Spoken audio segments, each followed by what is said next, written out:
Good morning all. ഞാൻ Ramakrishnan TB, SEBI registered research അനലിസ്റ്റാണ്. ഈ ഓഡിയോ കേട്ടതിന് ശേഷം ഡിസ്ക്ലെയിമർ കൂടി വായിച്ചു നോക്കണമെന്ന് താല്പര്യപ്പെടുന്നു. ഇന്നും നമ്മൾ എക്സ്പെക്റ്റ് ചെയ്യുന്നത് ഒരു മ്യൂട്ടഡ് ഓപ്പണിങ്ങും വൊളാറ്റിലിറ്റിയും തന്നെയാണ്. ഇന്നലെ ഗ്ലോബൽ മാർക്കറ്റുകളുടെ സിറ്റുവേഷൻ നോക്കുകയാണെങ്കിൽ അമേരിക്കയിൽ എല്ലാ ഇൻഡെക്സുകളും ഇന്നലെ സ്ലൈറ്റ്ലി വീക്കായിട്ടാണ് ക്ലോസ് ചെയ്തിരിക്കുന്നത്.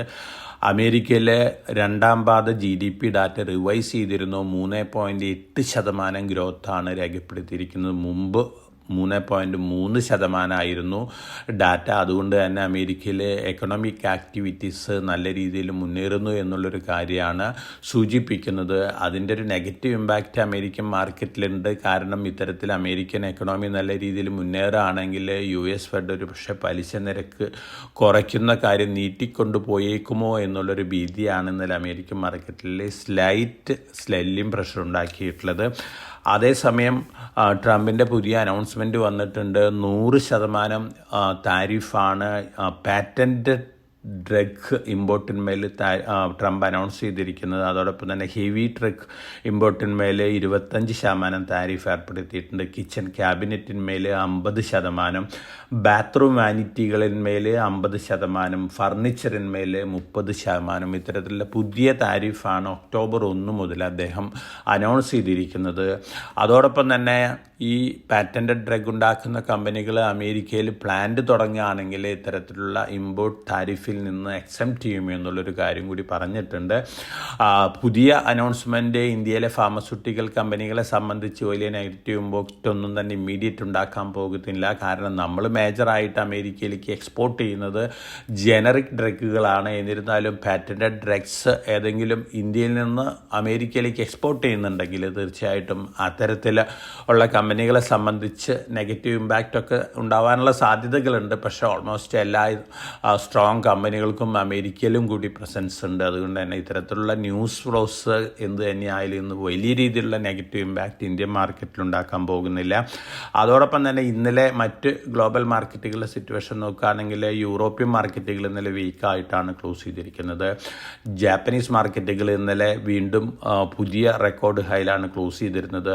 ഒപ്പം ചൈനീസ് മാർക്കറ്റുകളിൽ പല ഇൻഡെക്സുകളും 10 ഇയർ ഹൈ, അതുപോലെ തന്നെ 4 ഇയർ ഹൈ ഒക്കെ ഇന്നലെ ഹിറ്റ് ചെയ്തിരുന്നു. ഹോങ്കോങ് ഓൾമോസ്റ്റ് ഫ്ലാറ്റ് ക്ലോസിങ് അല്ലെങ്കിൽ സ്ലൈറ്റ്ലി വീക്ക് ക്ലോസിങ് ആയിരുന്നു. ഒപ്പം ഇന്ത്യൻ മാർക്കറ്റും ഇന്നലെ വീക്ക് ക്ലോസിംഗ് ആണ് നടത്തിയിട്ടുള്ളത്. ഇന്ന് മോർണിംഗിൽ നോക്കുകയാണെങ്കിൽ ഏഷ്യയിൽ ഓൾമോസ്റ്റ് എല്ലാ മാർക്കറ്റുകളും സ്ലൈറ്റ്ലി വീക്കായിട്ടാണ് ട്രേഡ് ചെയ്യുന്നത്.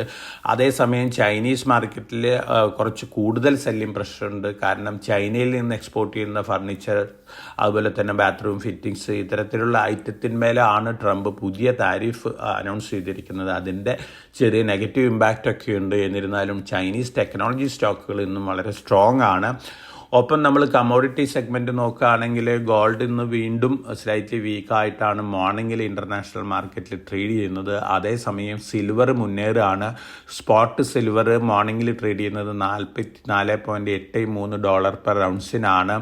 ഒപ്പം സിൽവർ ഫ്യൂച്ചേഴ്സും മുന്നേറുകയാണ്. കോപ്പറും ഇന്ന് മുന്നേറുകയാണ്. അലുമിനിയം, സിങ്ക്, അയൺ ഓർ കമ്മോഡിറ്റികൾ ഓൾമോസ്റ്റ് ഫ്ലാറ്റ് ലെവലിലാണ് ട്രേഡ് ചെയ്യുന്നത്. ബ്രന്റ് ക്രൂഡ് ഓയിൽ സ്ട്രോങ് ആണ്. $69.7 പെർ ബാരലിനാണ് ഇന്ന് മോർണിംഗിലും ട്രേഡ് ചെയ്യുന്നത്. ഇന്നലെയും ആ ലെവലിൽ തന്നെയായിരുന്നു. നാച്ചുറൽ ഗ്യാസ് സ്ലൈറ്റ്ലി ബെറ്റർ ആയിട്ടാണ് മോർണിംഗിൽ ഇൻ്റർനാഷണൽ മാർക്കറ്റുകളിൽ ട്രേഡ് ചെയ്യുന്നത്. ഇന്ത്യൻ റുപ്പി ഇന്നലെ US ഡോളറിന് എഗൻസ്റ്റ് ആയിട്ട് സ്ലൈറ്റ്ലി ബെറ്റർ ആയിട്ടാണ് ക്ലോസ് ചെയ്തിരുന്നത്. 88.67 പെർ ഡോളർ ആയിരുന്നു. ഒപ്പം നമ്മൾ മറ്റ് ഡൊമസ്റ്റിക് ന്യൂസ് ഫ്ലോസ് ഒക്കെ നോക്കുകയാണെങ്കിൽ തീർച്ചയായിട്ടും ധാരാളം പോസിറ്റീവ് അനൗൺസ്മെൻറ്റുകളൊക്കെ വന്നിട്ടുണ്ട്. അതോടൊപ്പം തന്നെ ഹിന്ദുസ്ഥാൻ എയറോനോട്ടിക്സ് ലിമിറ്റഡിന് നമ്മൾ എക്സ്പെക്റ്റ് ചെയ്ത രീതിയിൽ 97 MK-1A കോമ്പാറ്റ് എയർക്രാഫ്റ്റുകൾ നിർമ്മിച്ച് നൽകാനുള്ള ഓർഡർ ഗവൺമെൻറ്റിൽ നിന്ന്, ഡിഫൻസ് മിനിസ്ട്രിയിൽ നിന്ന് കിട്ടിയിട്ടുണ്ട്. 62,370 കോടി രൂപയാണ് ടോട്ടൽ ഓർഡർ സൈസ് വരുന്നത്. ഇത്തരത്തിലുള്ള ജെറ്റുകളുടെ സപ്ലൈ 2027-28 മുതൽ സ്റ്റാർട്ട് ചെയ്തുകൊണ്ട് 6 വർഷത്തിനുള്ളിൽ കംപ്ലീറ്റ് ചെയ്യുമെന്നാണ് പറഞ്ഞിരിക്കുന്നത്. ലോങ് റണ്ണിൽ ഹിന്ദുസ്ഥാൻ എയറോനോട്ടിക്സ് ലിമിറ്റഡിനെ സംബന്ധിച്ച് വളരെ പോസിറ്റീവാണ്. ഫർദർ ഓർഡേഴ്സും ലഭിക്കാനുള്ള സാധ്യതകളുണ്ട്.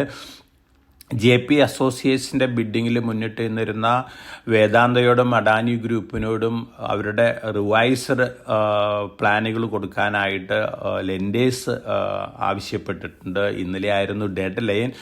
ആരൊക്കെയാണ് ഇതൊക്കെ സബ്മിറ്റ് ചെയ്തിരുന്ന കാര്യം വ്യക്തമല്ല. എന്നിരുന്നാലും വേദാന്ത ലിമിറ്റഡും അഡാനി ഗ്രൂപ്പും തങ്ങളുടെ ബിഡുകൾ വീണ്ടും റിവൈസ് ചെയ്ത് കൊടുത്തിട്ടുണ്ടായിരിക്കും. അതിൻ്റെ അനൗൺസ്മെൻറ്റുകളും മറ്റ് കാര്യങ്ങളൊക്കെ അടുത്ത ദിവസങ്ങളിൽ വന്നേക്കാം. അതോടൊപ്പം തന്നെ വാരി എനർജീസ് അമേരിക്ക വാരി എനർജീസ് ചൈനയിൽ നിന്ന് ഇമ്പോർട്ട് ചെയ്ത് അമേരിക്കയിൽ വിൽക്കുന്ന സോളാർ പാനൽസിലും മോഡ്യൂൾസിലും ഡ്യൂട്ടി ഇവേഷൻ നടത്തിയിട്ടുണ്ടോ എന്നുള്ളൊരു കാര്യം അന്വേഷിക്കുകയാണ്. തീർച്ചയായിട്ടും വാരി എനർജീസിനെ സംബന്ധിച്ച് സ്ലൈറ്റ് നെഗറ്റീവ് ഇമ്പാക്റ്റ് ഉണ്ടാക്കുന്ന ഒരു ന്യൂസ് തന്നെയാണ്. കാരണം വാരി എനർജീസ് ചൈനയിൽ നിന്ന് ഇന്ത്യയിലേക്ക് ഇമ്പോർട്ട് ചെയ്ത് ഇന്ത്യയിൽ നിന്ന് വീണ്ടും അമേരിക്കയിലേക്ക് എക്സ്പോർട്ട് ചെയ്യുന്ന ഒരു രീതിയൊക്കെ ഉണ്ടായിരുന്നു. മുമ്പ് ഡയറക്റ്റായിട്ട് ചൈനയിൽ നിന്ന് അമേരിക്കയിലേക്ക് ഇമ്പോർട്ട് ചെയ്യുന്നൊരു രീതിയൊക്കെ ഉണ്ടായിരുന്നു. അതുകൊണ്ട് തന്നെ വാരി എനർജി സ്റ്റോക്കിൽ ചെറിയ നെഗറ്റീവ് ഇമ്പാക്റ്റ് കാണാനുള്ള സാധ്യതകളുണ്ട്. റൈറ്റ്സ് 153 കോടി രൂപ ഓർഡർ ബാഗ് ചെയ്തിട്ടുണ്ട്, ആഫ്രിക്കയിൽ നിന്നാണ്. അതോടൊപ്പം തന്നെ ഡിമാർട്ട് 430ാമത്തെ സ്റ്റോർ ആന്ധ്രാപ്രദേശിൽ ഓപ്പൺ ചെയ്തിട്ടുണ്ട്. അതോടൊപ്പം തന്നെ BSEയുടെ ഡാറ്റ നോക്കുകയാണെങ്കിൽ ഡെറിവേറ്റീവ് മാർക്കറ്റിൽ പ്രത്യേകിച്ച് ഓപ്ഷൻ സെഗ്മെൻറ്റിൽ BSEയുടെ മാർക്കറ്റ് ഷെയർ കൂടിക്കൊണ്ടിരിക്കുകയാണ്. പോസിറ്റീവ് ന്യൂസാണ്. ഒപ്പം BSE ഓപ്ഷൻ സെറ്റിൽമെൻറ്റ് ഡേ ഒക്കെ റിവൈസ് ചെയ്തിരുന്നു NSE. ഇതിൻ്റെ ഒരു പോസിറ്റീവ് ഇമ്പാക്റ്റ് BSEക്ക് ലഭിച്ചിട്ടുണ്ട്. യൂണിഫൈഡ് ഡാറ്റ ടെക് സൊല്യൂഷൻസിന് 27.61 കോടി രൂപ ഓർഡർ ലഭിച്ചിട്ടുണ്ട്. സുപ്രീം പെട്രോക്കം കപ്പാസിറ്റി എക്സ്പാൻഷൻ നടത്തിയിട്ടുണ്ട്. ഇന്നലെ മുതൽ കപ്പാസിറ്റി കൂടിയിരിക്കുകയാണ്. സെയ്ഗാൾ കമ്പനിയുടെ ഒരു JVക്ക് 509.21 കോടി രൂപ ഓർഡർ ലഭിച്ചിട്ടുണ്ട്. ഒപ്പം US ഇന്ത്യ ട്രേഡ് ടോക്കിനെ കുറിച്ച് അമേരിക്കയിൽ നിന്നുള്ള പ്രതിനിധികളും അതുപോലെ തന്നെ ഇന്ത്യയിലെ റെപ്രസെൻറ്റേറ്റീവ്സൊക്കെ പറയുന്നത് വളരെ പോസിറ്റീവ് ആയിരുന്നു എന്നുള്ളൊരു കാര്യമാണ്. അടുത്ത ദിവസങ്ങളിൽ ഒരു പക്ഷേ trade related positive news loss ഒക്കെ വരാനുള്ള സാധ്യതകളുണ്ട്. അതുകൊണ്ട് തന്നെ നമ്മുടെ മാർക്കറ്റിൽ പൊതുവേ ഒരു ആകാംക്ഷയുണ്ട്. പോസിറ്റീവായിട്ടുള്ളൊരു ഔട്ട്കമ്മാണ് ട്രേഡ് ടോക്കിൽ നിന്ന് വരുന്നതെങ്കിൽ തീർച്ചയായിട്ടും നമ്മുടെ മാർക്കറ്റ് പോസിറ്റീവായിട്ട് റിയാക്ട് ചെയ്യാനുള്ള സാധ്യതകളാണ് കാണുന്നത്. ഒപ്പം ഇന്നലെ ഫോറിൻ പോർട്ട്ഫോളിയോ ഇൻവെസ്റ്റേഴ്സിൻ്റെയും ഡൊമസ്റ്റിക് ഫണ്ടുകളുടെയും ഡാറ്റ നോക്കുകയാണെങ്കിൽ ഫോറിൻ പോർട്ട്ഫോളിയോ ഇൻവെസ്റ്റേഴ്സ് ഇന്നലെ 2425.75 കോടി രൂപയ്ക്കുള്ള സ്റ്റോക്കുകൾ വിറ്റിരിക്കുകയാണ്. അതേസമയം ഡൊമസ്റ്റിക് ഫണ്ടുകൾ 1211.68 കോടി രൂപയ്ക്കുള്ള സ്റ്റോക്കുകൾ ബൈ ചെയ്തിരിക്കുകയാണ്. നമ്മുടെ ഫണ്ടുകൾ കണ്ടിന്യൂസ് ബയേഴ്സാണ്. അതേസമയം foreign portfolio invest almost all days കഴിഞ്ഞ വീക്കിൽ സെല്ലേഴ്സാണ്.